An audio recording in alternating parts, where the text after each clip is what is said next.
안녕하십니까 시청자 여러분, 박정호입니다. 자, 1월 30일 월요일이 시작이 됐습니다. 자, 이번 한 주도 정말 여러 가지 이슈들로 저희가 바쁠 것 같은데요.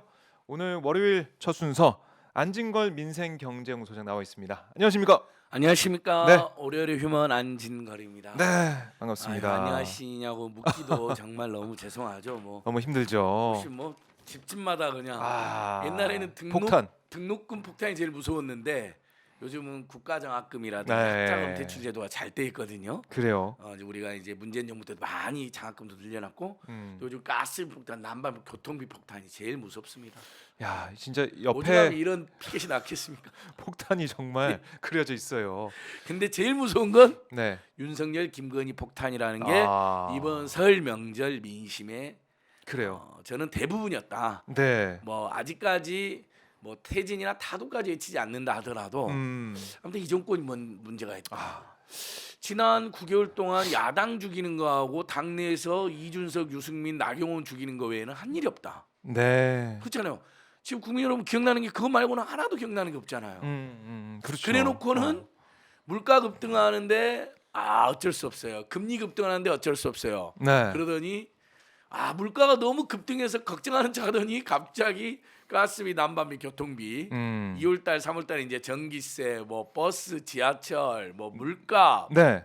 쓰레기 종량제 봉투, 술값까지 다 올라요. 그래서 전국 음주인 연합회에서 폭동을 준비한다는 계획가 돌고 있습니다. 아니, 그런 계획까지 돌겠습니까? 그러니까 이번에 설 연휴 지난주는 저희가 이제 방송을 못했기 때문에 이 2주 만에 뵙게 되는데, 원래는 설 밥상 민심 여기에 정치권이 민감하게 반응하는 게 이재명 대표 얘기가 나올 것이냐, 아니면 윤석열, 김건희 이 두 대통령 부부 얘기 나올 것이냐, 여러 가지 얘기가 있었는데 난방비 얘기가 제일 많이 나왔던 것 같아요. 이게 압도적이었죠. 압도적이었어요. 정치권 이야기도 네, 나왔을 겁니다. 나왔겠죠. 호불호가 갈리니까. 하지만 정치권 이야기 중에도 그래도 공권력을 존중해서 두 번 연속 출석한 이재명에 대한 비판보다는 아니 그렇게 많은 법무장관 비리가 있는데 대통령이야 지금 수사받기 어려우니까 그렇다 치더라도 최소한 한동훈, 김건희, 최은순, 이상민, 정호영 대통령과 관련된 측근들은 소환조차 받질 않고 있잖아요. 네. 그러니까 이건 너무 불공정하다는 결론이 원래 그게 도마에 올라가려고 했는데 난방비가 먼저 올라간 거죠. 고지서가 이제 순차적으로 이제 오기 시작했잖아요. 1월 첫째 주, 둘째 주, 셋째 주, 넷째 주 만나면 인사하면서 난방비 얼마 나왔냐 바로 이렇게 물어볼 수밖에 없으니까. 우리 국민들이 재밌는 게 다 관리비를 찍어서 올리잖아요. 예. 저도 거예요? 48만 48만 1,260원. 그래요. 가스 요금만 여론에지만 이게 지역 난방이니까 제가 도시가스비로 안 나오고 여론에지 표기거든요. 12만 7천 원. 그래요. 12만 7천 원. 근데 저희가 지금 관리비가 작년 12월에 비해서 20만 원 가까이 올랐고요. 그래요. 그다음에 11월에 비해서는 10만 원 가까이 올랐어요. 그중에 주요 원인이 열 에너지 비용입니다. 역시 난방비가 많이 올랐다. 우리 서민들이 이건 정말 근데 이게 얼마나 큰 고통이냐면요. 자, 만약에 다른 경제 민생 상황이 안정적이고 난방비만 지금 다들 인증샷 올리는 거 보면 최소 10만 원에서 많게는 30만 원 오른 사람들까지 있거든요. 그러니까 이게 이제 혼재돼 있어요. 관리비가 그렇게 오른 사람도 있고 난방비만 좁혀서 오는 사람도 있는데 사실 난방비뿐만 아니라 나머지 전기세 여러 가지가 다 올랐기 때문에 관리비는 더 올랐죠. 그래서 관리비가 큰 아파트 같은 경우는 이제 100만 원 가까이도 나온다는 거거든요. 근데 그렇게 되는 원인 중에 난방비 폭탄이 가장 큰 원인입니다. 전기세하고. 그러니까요. 우리 국민들이 전기세라고 하는 것만 해도 아직도 그 전기요금의 공공성을 굉장히 세금으로 생각하고 있는 건데 그 정도로. 자, 이 다른 경제 사정이 굉장한데 난방비만 10만 원에서 만 20만 원 올랐다. 그럼 부담은 되지만 10만 원, 20만 원. 예를 들면 조금 더 돈을 더 벌어온다거나 야근 같은 걸 해서라든지 아니면 경조사비를 좀 줄인다거나 10만 원 낼 걸 7만 원 낸다거나 세뱃돈을 이번 명절 때 사실 5만 원 주고 싶었는데 3만 원으로 줄인다거나 가수 이적의 제안처럼 이럴 수 있잖아요. 그렇죠. 근데 그 20만 원은 그렇게 일종의 융통성 있게 할 수가 있어요. 근데 자, 난방비가 30만 원 오른 것뿐만 아니라 물가가 계속 급등해서 작년에도 평균 5% 이상이고 네. 체감 물가는 10에서 20%까지 올라 있어요. 그러면 벌써 집집마다 물가로만 또 10만 원 안팎이 추가로 나갈 거예요. 매달. 그렇지 않아요. 줄인다고 해도. 네. 거기에다가 전기요금까지 계속 올라요. 나머지 공공연까지 계속 급등하고 있어요. 네. 근데 임금은 그대로예요. 인플레라는 게 얼마나 고약한 거냐면 소리 없는 세금이라고 합니다. 아, 소리 없는 세금. 그렇잖아요. 내가 월급 100만 원 받았는데 네. 갑자기 물가 인상이 6%가 되면 아하. 사실상 임금이 6%가 삭감된 거니까 그렇죠. 그것은 사회에 헌납하는 잘못된 정책이나 시장 구조로 헌납하는 소리 없는 세금이나 다름없다. 그러니까 이미 그걸 작년 내내 우리 국민들이 자 코로나 때 이미 소득이 급감한 상태에서 그러니까 이게 큰 겁니다. 코로나 3년으로 소득이 급감한 상태에서 네. 문재인 정부가 그나마 재난지원금 더 줘가지고 버텼는데 그 다음에 또 물가 급등이 온 거예요. 10% 안팎에 네. 체감으로는 실제 평균으로는 5, 6%이긴 하지만 그러니까 근데 임금은 안 오르니까 사실 임금이 10%가 삭감된 거나 다름없어요. 그 상태에서 난방 폭탄이 온 겁니다. 나머지 물가 급등까지 계속 이어지고 나머지 공공요금 다 급등이니까 이 30만 원은 실제 가게에서 느끼기에는 거의 50만 원, 100만 원 정도의 체감이 되는 겁니다. 그러니까요. 이게 사실은 어떻게 보면은 윤석열 정부가 난방비에 제대로 대응하지 못하는 부분들에 대한 지적이 나오고 있는데 예. 현 정부에서는 아니다. 이거 제때 요금을 안 올린 문재인 정권 잘못이다. 이런 주장을 펼치고 있어서 예. 국민들이 볼 때는 누구 말이 맞는 거야. 이렇게 볼 수도 이건 있어요. 일단 민생 천재 예. 안진걸 기자님 좀 해주세요. 요즘에 민생 둔재입니다. 둔재. 우리 국민들의 민생 문제를 제대로 해결하지 못하고 예. 정말 이 추운 겨울에 집회에 나오게 만들어서 제가 정말 죄송한데요. 네. 일단 직관적으로도 벌써 집권 2년 차에 취임 9개월입니다. 네. 곧 있으면 당선 1년이에요. 네. 근데 지난 정부 탓한다는 것은 너무 치졸하잖아요. 유치하고 웃기잖아요. 아. 뭐하라고 집권했어요. 그렇게 맨 지난 정부 죽이기만 하고 지난 정부 탓만 이제 이게 직관적인 거고. 네. 직관적인 거. 객관적으로도 수치를 한번 보시면 이렇게 통계로 보자면 보시기는 어려울 텐데 지표로 봐야 되겠네요. 자, 예. 가스가 급등한 건 대부분 2020년 4월 이후부터 급등했고 네. 환율도 그때쯤에 급등을 한 겁니다. 아. 그러니까 가스 요금은 22년 초까지 안전에 3월 이후에 러시아 우크라이나 전쟁 이후에 급등이 된 거예요. 이미 윤석열이 당선된 다음의 일입니다.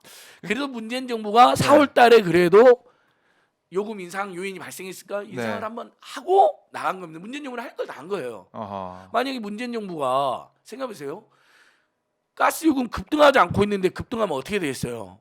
아유, 안 되죠. 당시 야당이나 온 국민이 나서서 음. 이런 미친 정부라고 욕했겠죠. 그러니까 올릴 수가 없었던 것이고 왜냐하면 당시 가스요금 급등한 상태가 아니었기 때문에 네.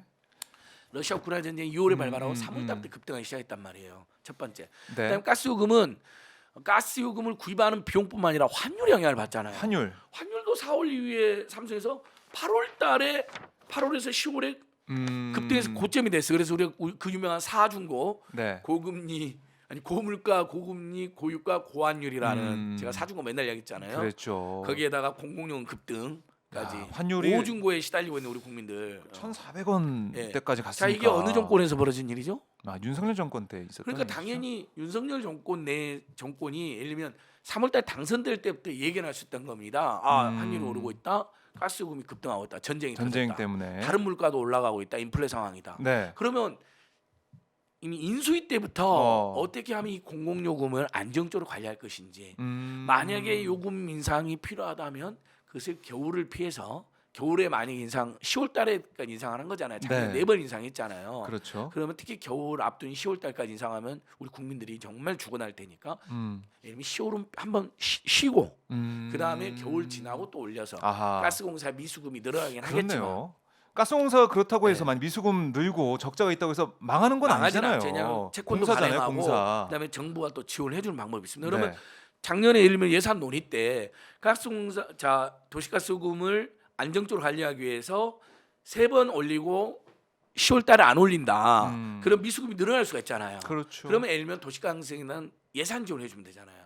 아니면 올리되 네. 국민들이 이렇게 20만 30만 더 나와서 난방비 폭탄이 될 거니까 전 국민은 아니다 하더라도 지금 이재명 대표가 제안한 게 굉장히 저는 설득이 있다 보는데 하위 소득 80% 네. 그러니까 국민 80%한테는 차등해서 하위소득 30%까지는 100만 원, 네. 하위소득 60%까지는 뭐 70만 원, 60만 그런 원. 식으로. 그다음에 위에 하위소득 80%까지는 30만 원. 네. 그다음에 지금 오늘 여당에서도 조경태 의원이 어제 치고 나왔어요. 기자회견했어요. 정의당과 똑같은 주장을 했어요. 모든 국민들 가구가 2,100만 가구가 되거든요, 우리가. 네. 거기에 30만 원씩. 그럼 6조쯤 들잖아요. 딱 해도. 그렇죠. 정의당도 그걸 제안했고 여당의 당대표 후보도 지금 제안한 거예요. 이것을 미리 이야기했으면 국민 입장에서 자 생각해보세요, 여러분. 만약 조경태 의원 제안처럼 한 달에 10만 원씩 지원된다고 생각해요. 1, 2, 3월 달 요금에 대해서. 동절기에. 그럼 30만 원 지원이 되는 거잖아요. 네. 그러면 그래도 20만 그래도. 원, 30만 원 나와도 아하. 좀 덜 기분 나쁘고 덜 힘들잖아요. 네. 그리고 올해 1월 달 30만 원 나왔으니까 2월, 3월에도 또 이렇게 올라갈 수가 있잖아요. 그러니까 예를 들면 조금 가스 요금 뭐 좀 줄인다든지 내복도 있는다든지 그렇죠. 그다음에 여러 뭐 가지. 여러 가지 기술이 나오잖아요. 요즘에 대책을 뭐 내놓게. 뽁뽁이도 붙이고 되고, 벽에 예. 다 나오잖아요. 뭐 우리 국민들 그런 거 잘하시거든요. 뭐 근무기 운동부터 했던 분들이고 그렇죠. 전등 다 끄고 화장실 불 안 끄면 얼마나 엄마 아빠한테 혼나고 그랬어요. 어렸을 네. 때부터 뭐 그런 게 생활화되어 있기 때문에. 근데 아무 설명, 아무 대책, 그다음에 어떠한 지원도 없이 그냥 폭탄 맞았어요. 한번 죽어봐라요. 죽어봐라. 그리고 물가가 오르고 금리가 오를 때도 한덕수나 윤석열이 항상 하는 말 있잖아. 정부가 할 수 있는 일이 없다. 그 외부 변수 때문에. 고통을 감내해야 된다. 어. 부담이 늘어나는 게 어쩔 수 없다. 이번에도 심지어 그렇게 이야기하잖아요. 산자부 장관이나 네. 다 나와서 뭐라 하냐면 어쩔 수 없다. 불가피하다. 그러면 정부가 왜 있는 건지. 그러니까 무정부 상태죠. 그러니까 이사들의 노선은 자유민주주의가 아니에요. 자유민주주의라면 자유민주주의 비판할 자유까지 의미한다. 우리 헌법재판소 판례 나왔는데. 예. 근데 뭐 비판하면 지금 다 집어넣고 있잖아요. 고등학생과 탄압하고 작가도 탄압하고 그러니까 자유민주도 아니고 무정부주의였어요.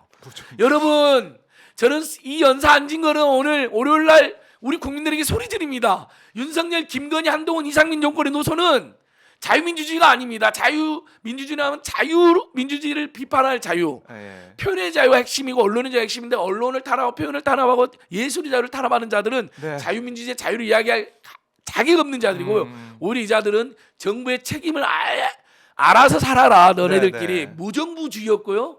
그 다음에 국민의힘의 극심한 혼란을 보면 어떠한 규범도 없고 예의도 없고 네. 어제 동지였던 이준석과 유승민과 나경원을 짓밟는데 그냥 줄 서고 있잖아요. 이런 걸 바로 아노미라고 말하는 거거든요. 아노미즘, 네. 무규범주의, 아나키즘이자 아노미 네. 상태예요. 그런 얘기가 이 자들의 나올 노선은 이거예요. 수밖에 없다. 무규범과 네. 무정부. 그리고 윤석열 가는 데마다 김건희가 대통령 노릇하고 윤석열은 반말하고 삿대질하고 이게 그 무례함이 네. 무규범 아닙니까? 아노미 상태에 빠져 있는 거예요. 그러면 더 이상 정부를 운영할 자격도 능력도 없고 그런 네. 의지도 없어 보여. 내려오라 이겁니다.